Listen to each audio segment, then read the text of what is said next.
There's a great documentary on PBS right now called Hat Riot, and it's about during the Vietnam era in New York City. There were clashes between protesters from Columbia and NYU, anti-war protesters, and they were clashing with police, of course, but also blue-collar workers, construction workers, dock workers, stuff like that. These kinds of guys who were Irish and Italian and grew up in New York City and felt like, oh, these snotty college kids who don't have to serve in the military, their parents get them exemptions so they don't have to go to the military.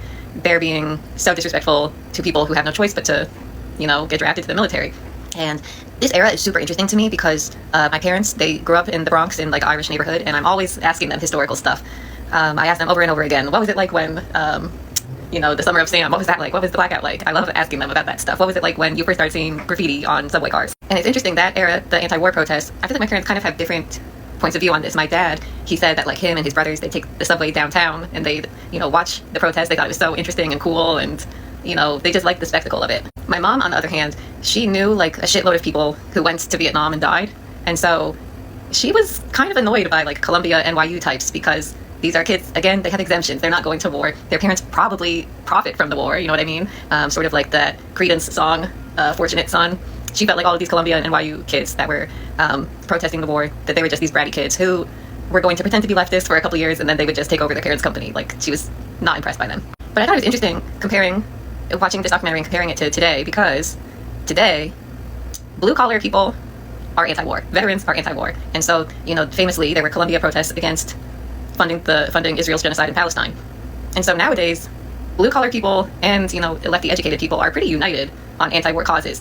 Where they differ is maybe social stuff. Like a lot of blue-collar people vote for Trump and aren't super exposed to trans people, that type of thing. So it's very exciting to me that blue-collar people and college-educated people are united on this anti-war stuff, largely.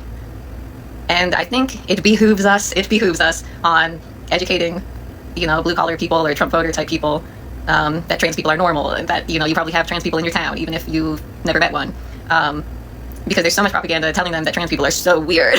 They're so weird, and they're, forcing children to have sex changes and that type of thing, which obviously that's not happening.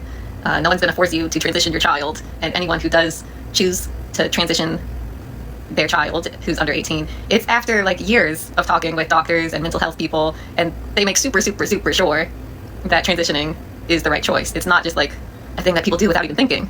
So I think it's so important that we try to get that message out there, try to dispel the myths about trans people, because that seems to be kind of the main culture war thing, in my opinion. Anyways, check out that documentary, it's really great.